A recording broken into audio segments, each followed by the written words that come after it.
Good morning, Your Majesties. Welcome back to my YouTube channel. For those of you that are new here, welcome to my YouTube channel. And happy day 8 of Pre-Hallowed Princess. Happy September 1st and happy Labor Day if you guys celebrate. So, I have a scary story for you guys. This one is called The Possessed Girl. Okay. This happened when I was around 12 years old. My mom took my siblings and I to visit her mom in our hometown in Mexico during our summer break. As soon as we got there, we were told not to wander close to the neighbor's house. Strange things seemed to be happening there. Apparently the 16-year-old that lived across the street was possessed. My grandmother actually used the phrase, "has the devil in her." It started with the girl, don't remember her name, hearing somebody whisper. Then she claimed she was able to hear footsteps that followed her everywhere. She stopped eating, sleeping, and every morning would find scratches and bruises all over her body. Aww. The priest had been called and he had blessed the house several times, but it didn't seem to stop. Her parents had to send their other children to stay with grandparents because they were too scared to stay in the house with her as she was beginning to have violent and manic episodes. Oh Lordy. Some people in town said that when they walked by that house, they felt uneasy, and some even claimed they saw shadows and heard strange noises.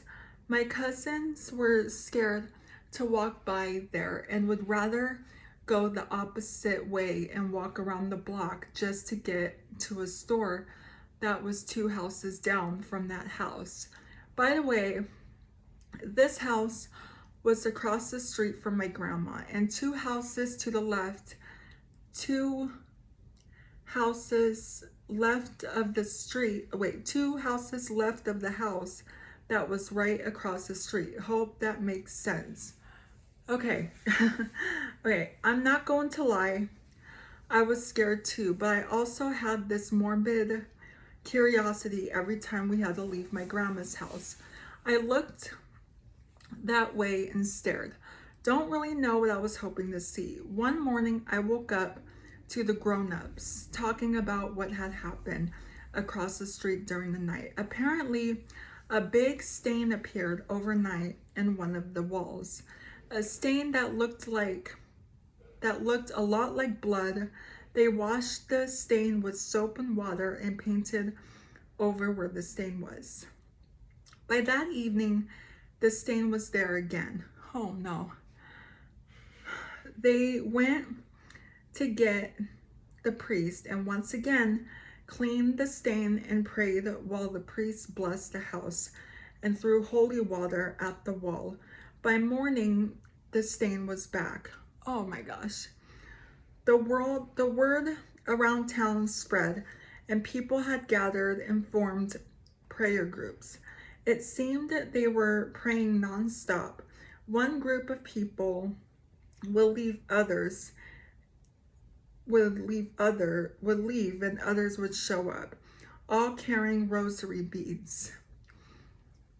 My cousins, siblings, and I were under strict orders not to get close to that house. My grandma thought we might also get possessed or something might follow us home.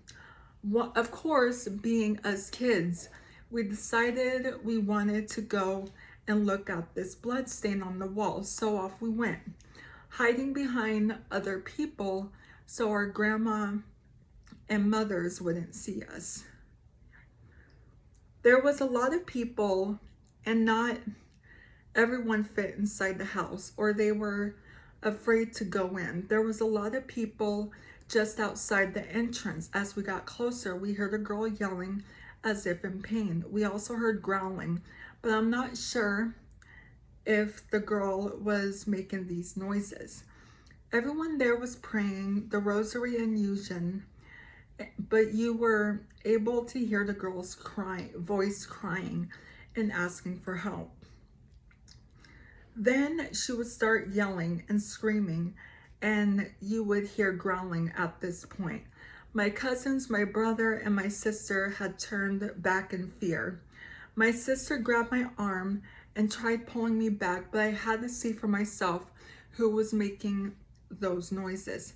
I pushed my way inside the house, and what I saw next, I will never forget. Oh gosh. Okay. I saw a girl tied with ropes to a banister of the house. She looked to be almost just skin and bones. I don't know what I was expecting to see, but it shocked me as I gasped. For a second there, it almost seemed like she heard me and turned my way. I swear, she was staring straight at me and smiled. The frozen in my spot. Oh wait, I was frozen in my spot, unable to move. Then I felt someone pull me back so hard, I almost lost my balance. It was my grandmother that was dragging me out of there. I don't think I ever saw her that mad. She was fit to be tied, as was the norm. I got in a lot of trouble for disobeying. Only this time I was really sorry that I did. I was so scared and kept seeing the girl's face and grin in my head. Every time I closed my eyes, I thought for sure she was going to get loose and come for me. Jeez.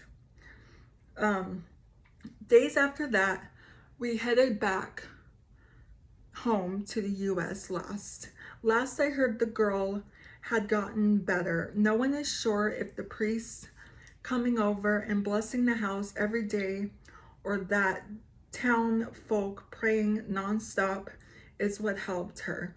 But they say that a witch Brujo was also summoned. His belief was that this was not a demonic possession, but a very strong case of witchcraft and black magic. Apparently, this was done to her out of jealousy. She was pretty and caught the eye of the wrong man. After she got better, she was sent away to live with relatives in the US. I don't know exactly what was wrong with her and how she got better. All I am sure of is that I saw her with my eyes, saw the condition she was in, and heard the most god-awful noises come out of her, such as I've never heard before. Many years have passed, but this is something that is very clear in my memory. I still remember that face and that smile, and it still scares me to this day. Yeah, it would scare me too. I mean, that would scare me too. What do you guys think of this story? Do you guys think she got better, or, you know, I don't know. What do you guys think of that story? But anyway, that's going to be it for today's video. So if you're new here, hi, I'm Princess Peyton. Hit the red button to become your majesty and hit the bell notifications so you're notified every time I upload a video. And I love you guys so much. You guys are the best human beings ever made. And you're the king of my heart, in the song lyrics of Taylor Swift. Now, see you guys in tomorrow's video for day 9 of Pre-Hallowed Princess. Okay, love you guys. Bye. Mwah.